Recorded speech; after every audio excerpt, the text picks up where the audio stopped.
हम लोग बात करेंगे अरेस्टिंग या डिटेंशन या फिर प्रिवेंटिव डिटेंशन। प्रिवेंटिव डिटेंशन के बारे में आप सभी जानते होंगे क्योंकि यह संवैधानिक प्रावधान है, स्पष्ट रूप से हम सबको पता है। लेकिन अरेस्टिंग और डिटेंशन, इसमें क्या डिफरेंस होता है और क्यों किसी को अरेस्ट किया जाता है और किसी को डिटेंशन में यानी हिरासत में क्यों रखा जाता है, इन सारी बातों को जानेंगे। इस बीच मैं ये एक बात कह दूं कि ये अरेस्टिंग या डिटेंशन जो है, इससे विशेषाधिकार प्राप्त किसे है ये जानना बेहद जरूरी है। इसके लिए जो संवैधानिक प्रावधान है, इसके तहत जो राष्ट्रपति होते हैं या राज्यों के राज्यपाल, सिर्फ उसे विशेषाधिकार प्राप्त है। इसका मतलब पीएम से लेकर सीएम और एमपी से लेकर एमएलए तक किसी को विशेषाधिकार प्राप्त नहीं है। वो मुगलता में रहते हैं कि अगर सीएम को ईडी बुला लिया तो नहीं धरना प्रदर्शन होगा, शहीद आजम भगत सिंह को ईडी कैसे बुला सकता है।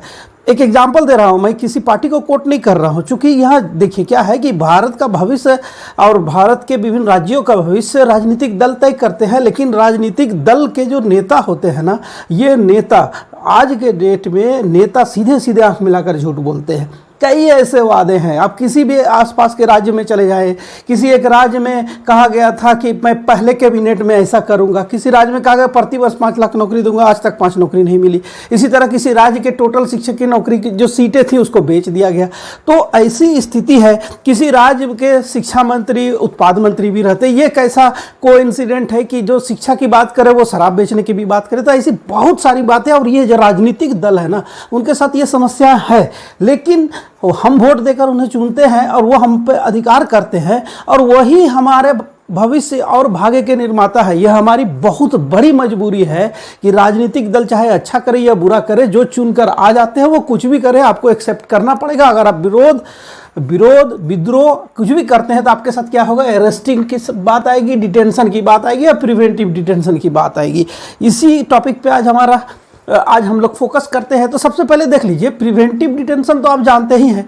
प्रिवेंटिव डिटेंशन के निवारक निरोध प्रिवेंटिव डिटेंशन जो ये एक लार्जर, इसमें देखना पड़ेगा इसको। इसमें क्या है कि देखिए, संविधान का जो अनुच्छेद आप जानते हैं, हमारा मूल अधिकार में आप स्वतंत्रता का आप जानते हैं कि स्वतंत्रता का अधिकार आर्टिकल 19 हमें प्राप्त है, आर्टिकल 21 हमें प्राप्त है, जो हमारे जीवन के मूल्यों को बनाए रखने का संविधान की जिम्मेदारी, संविधान हमें अधिकार देता है। लेकिन जब निवारक निरोध की बात आती है तो हमें अनुच्छेद 22 निवारक निरोध को अनुच्छेद के साथ चलिए समझते हैं। तो अनुच्छेद, इसमें क्या है कि अनुच्छेद 22 को जानने से पहले आप ये देख लीजिए कि हमारा जो अरेस्टिंग या डिटेंशन की बात आती है तो हमारा संविधान का जो मूल अधिकार आप जानते हैं 19 और 21 को, ये संविधान का टॉपिक नहीं है इसलिए डिटेल्स में उसमें नहीं जाएंगे।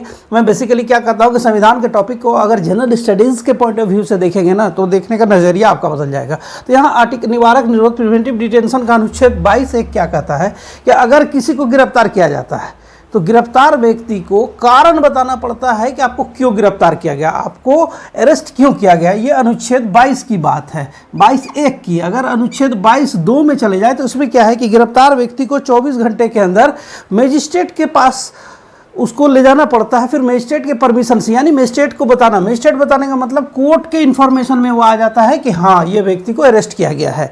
अब यहीं पे बात आती है प्रिवेंटिव डिटेंशन। ये 22(1) और 22(2) जो है अनुच्छेद, ये कब काम नहीं करेगी, ये तब जब अनुच्छेद 22 का ही तीसरा पार्ट एक्टिव होगा। यही तीसरा पार्ट में क्या एक्टिव होता है, निवारक निरोध यानी प्रिवेंटिव डिटेंशन। और प्रिवेंटिव डिटेंशन की जब बात आएगी तो उसको गिरफ्तारी का कारण बताना जरूरी नहीं है, उसको 24 घंटे के अंदर प्रस्तुत करना जरूरी नहीं होता। ये सब कुछ क्लाउजेस है। क्यों है, क्योंकि प्रिवेंटिव डिटेंशन में उसे ही लिया जाता है जिससे समाज को खतरा हो, जिससे देश को खतरा हो, यानी सुरक्षा से जुड़ा हुआ जब मामला है और उसको अगर प्रिवेंटिव डिटेंशन के तहत रख लिया जाए तो सुरक्षा का जो वातावरण है वो बना रहेगा, माहौल नहीं बिगड़ा। इसी परिस्थिति में प्रिवेंटिव डिटेंशन मोस्टली यूज किया जाता है। लेकिन ये किसी भी संविधान, लोकतांत्रिक देश के संविधान में प्रिवेंटिव डिटेंशन का होना अच्छा नहीं होता है। आप किसी भी एक्सपर्ट को सुनेंगे तो उनका ये मानना होता है कि प्रिवेंटिव डिटेंशन का प्रावधान नहीं होना चाहिए। लेकिन चूंकि भारतीय संविधान ने इसे जगह दिया, तो इसके पीछे का लॉजिक है कि भारत के अंतर्राष्ट्रीय सीमा में कई पड़ोसी देशों के साथ विवाद होता है, और ऐसे विवाद के समय अगर कोई पड़ोसी देश से लालच में आकर देश के साथ गद्दारी कर रहा हो और जिससे देश को सीधे सीधे नुकसान पहुंच रहा हो, ऐसी परिस्थिति में प्रिवेंटिव डिटेंशन के तहत ऐसे लोगों पर प्रिवेंटिव डिटेंशन के तहत अरेस्टिंग किया जाता है। जी हाँ, आप समझ गए होंगे कि जम्मू कश्मीर में ऐसे कई नेताओं को प्रिवेंटिव डिटेंशन के तहत अरेस्ट किया जाता रहा है, इसका इतिहास रहा है। तो बात यहाँ प्रिवेंटिव डिटेंशन की नहीं हो रही है, बात हो रही है अरेस्टिंग जो होता है वो क्या है, और हम लोग जानेंगे उसको कि डिटेंशन क्या होता है। लेकिन ये है कि मैंने पहले कहा था कि यहाँ किसी को प्रिविलेज नहीं है। देखिए, किसी को प्रिविलेज नहीं है। ये प्रिवेंटिव डिटेंशन की बात जब आती है ना, तो सिर्फ यहीं पे वो आर्टिकल जो एक्टिवेट हो जाता है, अनुच्छेद 22(3), इसमें क्या है कि आप किसी को बिना किसी मुकदमे में, यानी आप प्रिवेंटिव डिटेंशन के लिए कोई जरूरी नहीं है कि आपके ऊपर जिनके ऊपर लगाया जा रहा, आपके ऊपर नहीं, भगवान करे ऐसा ना हो, जिसके ऊपर मुकदमा लगाया जाता है, ठीक है, किसी के ऊपर मुकदमा अगर चल रहा है तो उसको अरेस्ट किया जाएगा। लेकिन प्रिवेंटिव डिटेंशन में क्या है ना कि मुकदमा का कोई ज़रूरत नहीं है, प्रिवेंटिव डिटेंशन लिया जा सकता है। या फिर किसी अदालत द्वारा किसी को सज़ा दे दिया गया हो, पनिशमेंट किसी को मिल गया, इसी केस में ना अरेस्टिंग होगी। अरेस्टिंग कब होगी? अरेस्टिंग होगी किसी के ऊपर कोई मुकदमा चल रहा है, उसको अरेस्ट करना है, ये होगा। और दूसरा, किसी को सज़ा मिल गया तो वो जेल जाएगा, अरेस्टिंग होगी उसकी। लेकिन प्रिवेंटिव डिटेंशन में इसका ज़रूरत नहीं पड़ता है। तो फिर बात आती है कि ये जो अरेस्टिंग की बात आती है, तो फिर नेताओं में हाय तौबा क्यों? देखिए, नेताओं में हाय तौबा जो है ना, इसके पीछे थोड़ा सा कारण है। चलिए इसको हम लोग देख लेते हैं ना। आप जानते हैं ना सिविल प्रोसीजर कोड, चलिए इसको लिखते हैं।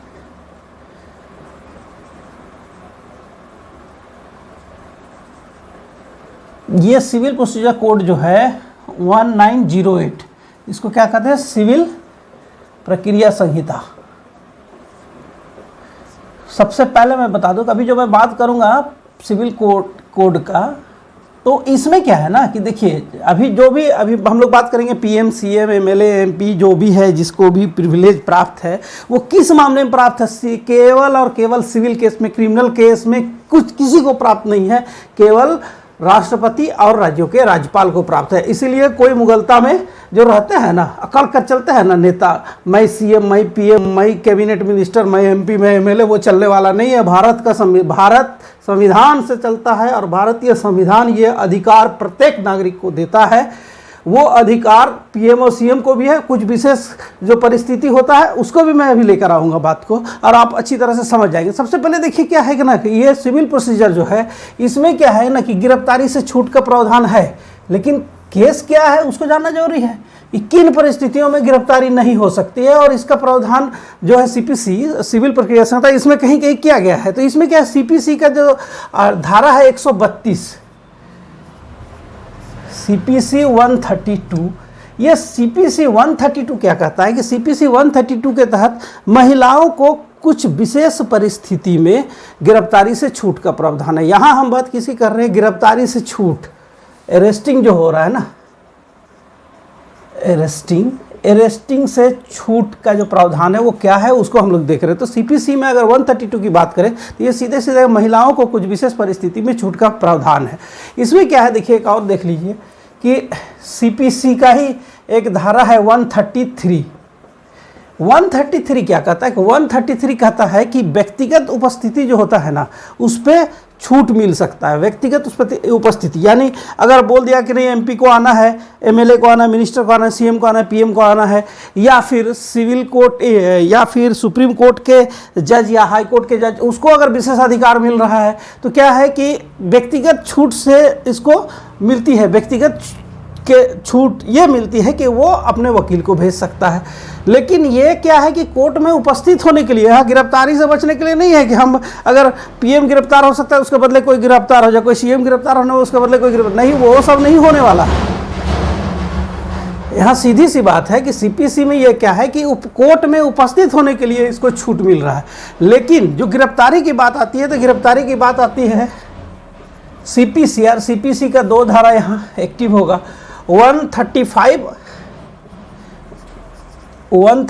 और 135A।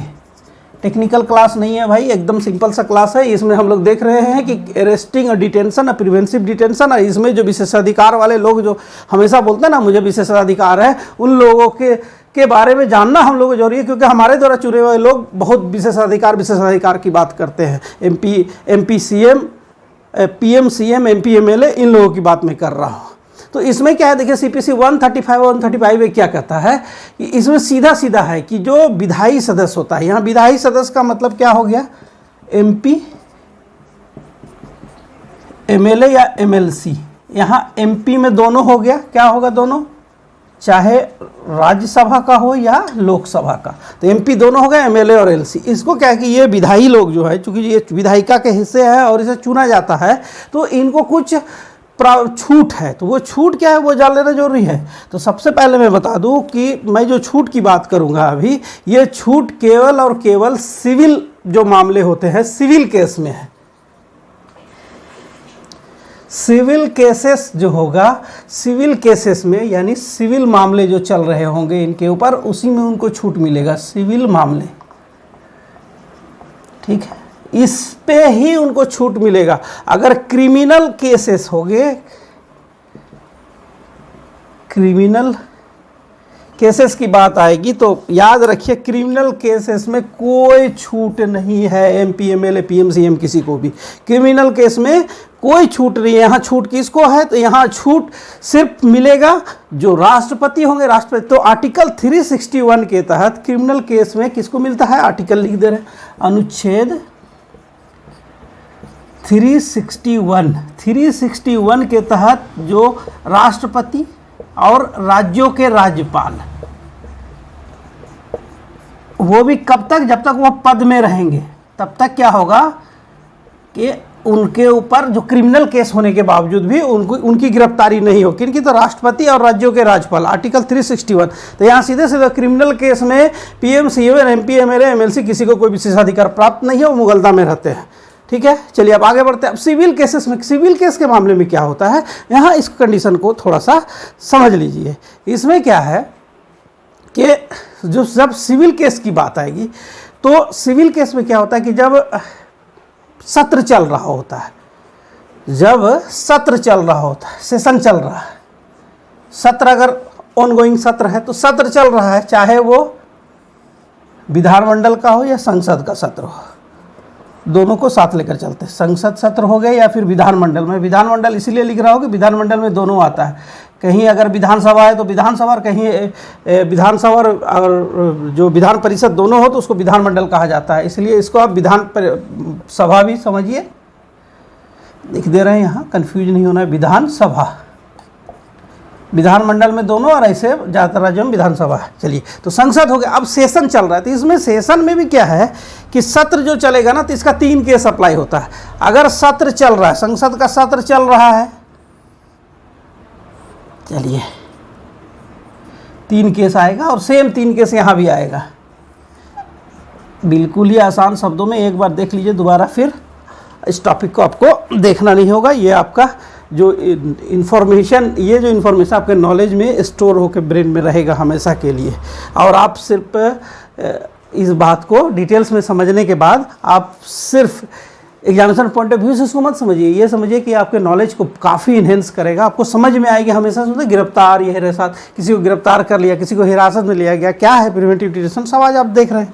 तो इसमें क्या है कि संसद सत्र अगर चल रहा हो, ऑनगोइंग चल रहा है संसद सत्र, संसद सत्र शुरू होने के 40 दिन पहले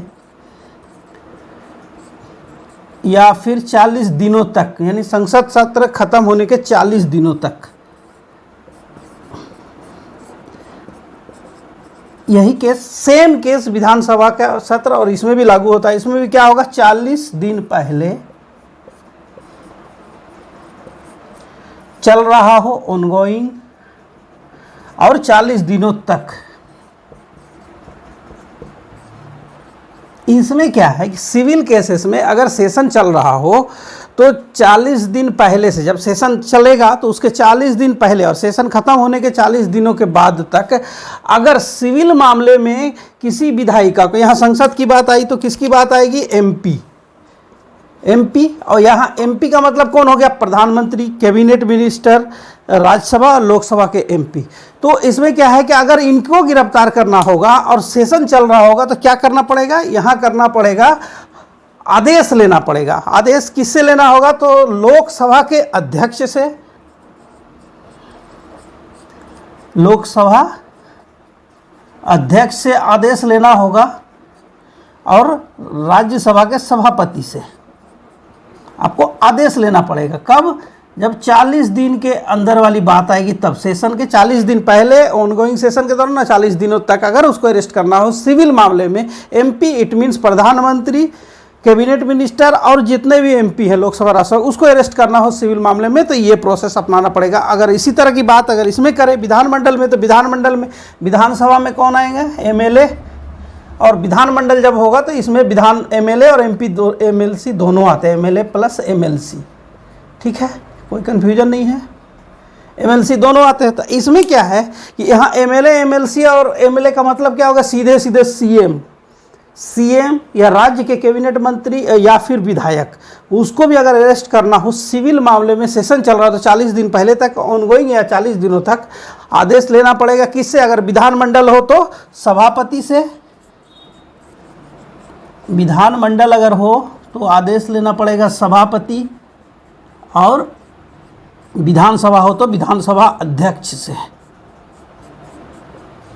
उनको बताकर उनके निर्देश के अनुसार ही ये होगा, उनकी अरेस्टिंग होगी। लेकिन मैं बता दूं, पहले भी बता चुका हूं कि क्रिमिनल केस में किसी तरह की इस प्रोसेस से गुजरने की ज़रूरत नहीं है। इसी प्रोसेस का हवाला देते हुए एमपी या एमएलसी, पीएम या सीएम, कैबिनेट मिनिस्टर क्या होता है कि अगर उनकी गिरफ्तारी की बात आती है ना तो वो शुरू हो जाते हैं। मुझे विशेष अधिकार है, मुझे लोगों ने चुना है। लोगों ने चुना है तो क्रिमिनल केस करने के लिए नहीं ना चुना है कि आप क्रिमिनल केस करेंगे, कॉन्स्पिरेसी करेंगे क्रिमिनल और आपको गिरफ्तारी से छुट्टी मिले, ये नहीं हो सकता। हाँ, सिविल केसेस में मिलेगा, इसका ये प्रोसीजर है, इस प्रोसीजर से आपको गुजरना होगा। तो यही विशेषकर मैं ये टॉपिक इसलिए लेकर आया हूँ कि रिसेंटली लगातार हम लोग सुन रहे हैं अरेस्टिंग की बात, डिटेंशन की बात, प्रिवेंटिव डिटेंशन की बात, तो इसलिए मैंने सोचा कि इस टॉपिक को क्लियर कर दिया जाए। और अंत में ये जान लीजिए कि देखिए प्रिवेंटिव डिटेंशन जो होता है, निवारक निरोध, इसके लिए किसी भी तरह का मुकदमा चलाने की ज़रूरत नहीं है या कोर्ट द्वारा सज़ा देने की बात नहीं है। ये प्रिवेंटिव डिटेंशन में रखा जा सकता है।